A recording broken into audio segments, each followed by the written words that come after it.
د افغانستان د ملي لوبډلې له پخوانیو او تجربه کاره لوبغاړو یعنې د محمد شهزاد په اړه درته ډېر جالب معلومات درپېژنم، خو په دې هیله چې ویډیو راسره تر پایه وګورئ، په ډېر څه به د شهزاد محمدي په اړه پوه شئ.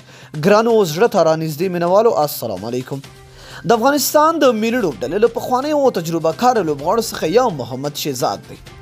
شهزاد چې کله په میدان کې وي، بیا نو ټول مینوال یوازې دته د شپږیزو غږ کوي، ځکه شهزاد هیڅ کله په ځان او لوبډله فشار نه مني او تل یې د لویو لوبډلو خلاف ښه لوبه کړې ده. پوره نوم یې محمد شهزاد محمدي دی. په 1988 کال د جنورۍ په 21 په ننګرهار ولایت کې زیږېدلی دی. د ملي لوبډلې د نورو پخوانیو لوبغاړو په څېر شهزاد هم د مهاجرت پر مهال کرکټ په پاکستان کې زده کړی او وروسته د افغانستان د ملي لوبډلې برخه شو. شهزاد محمدي خپل لومړی فرست کلاس لوبه د زیمبابوې د الف لوبډلې خلاف د نړیوال جام کوالیفایر پړاو کې ترسره کړې. بیا په همدې کال یې د نیدرلند خلاف یو ورځنۍ لوبه کې سلیزه ووهله او لومړی افغان لوبغاړی شو چې فرست کلاس لوبو کې 110 منډې کوي. په 2010 کال فبرورۍ کې د آیرلند خلاف لومړی شلوریزه لوبه وکړه چې په همدې میاشت کې د کاناډا خلاف په نړیوال کپ کې د لومړی افغان په توګه په فرست کلاس لوبو کې ډبله سلیزه وکړه او 214 ناسوځېدلې منډې جوړې کړې. لومړی ورځنۍ لوبه یې د نیدرلند خلاف په 2009 کال کې ترسره کړې. نوموړي په 2012 کال کې د پاکستان او انګلستان لوبډلو خلاف فرست کلاس لوبو کې 2 نیمه سلیزې جوړې کړې چې لومړی افغان لوبغاړی شو چې په فرست کلاس لوبو کې 10 منډې جوړوي. همداراز لومړی افغان لوبغاړی دی چې په لسټاین لوبو کې 10 منډې پوره کوي. د 2014 کال په آسیا کپ کې د ملي لوبډلې برخه و، مګر چندان ښه کارکردګي یې نه درلوده. له 2015 کال نړیوال جام څخه د خوږ له امله کېنول شوی و، پر ځای افسرسازۍ د ویکټ ساتونکي په توګه لوبډلې ته غوره شوی چې هغه جام کې افغانستان یوازې سکاټلند ته ماته ورکړه، نورې ټولې لوبې بایلودې.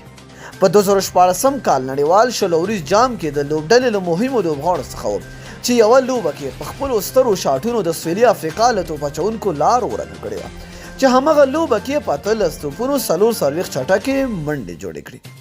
د 2018 کال د جنورۍ په 18 شهزاد د کرکټ نړیوالې شورا د قوانینو څخه د سرغړونې په خاطر د 1 کلن بندیز سره مخ شو، ځکه نوموړی د کلینبویټرول په نامه منع شوي درمل کارولي.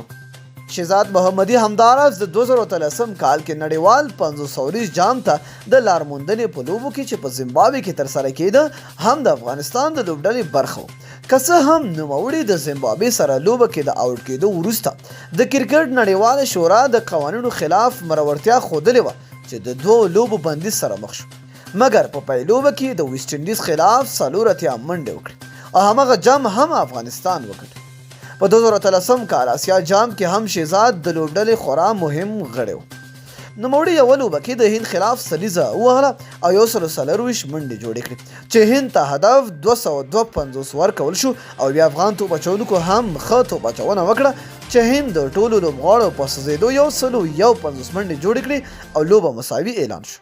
شهزاد محمدي لومړی ټیسټ لوبه د هند خلاف 2013 کال کې کړې. محمدي د 540 نړیوال جام مخکې د آیرلند خلاف آیرلند کې سلیزه ووهله، مګر د پاکستان خلاف تمریناتي لوبه کې د لوبو په جریان د پښې د خوږ له امله د لوبې ووت، خو وروسته یې د اسټرالیا او سریلانکا خلاف لوبه وکړه، مګر وروسته د لوبې د لوبډلې څخه د زنګانه د خوږ له امله کېنول شو او پر ځای یې اکرام علي خیل د لوبډلې برخه شو.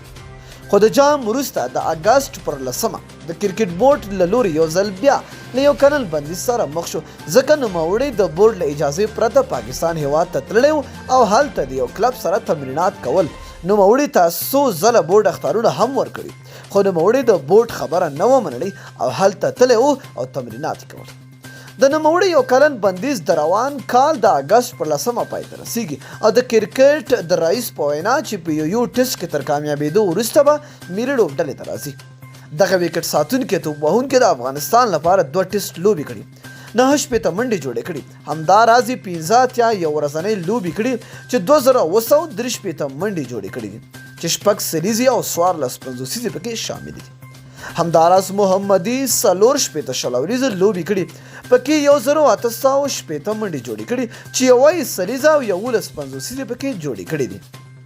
همدارنګه شهزاد د افغانستان د ملي لوبډلې ترڅنګ په نړیواله 11 کسیزه لوبډله کې رنګپور رایډرز، پکتیا پینټرز، چټاګانګ ویکنز، راجپوتس، ډاګان ګلیډیټرز، هیډ سټرومرز، رنګپور رینجرز او د افغانستان شپږیزه لیګ په بیلابیلو لوبډلو کې لوبېدلی دی.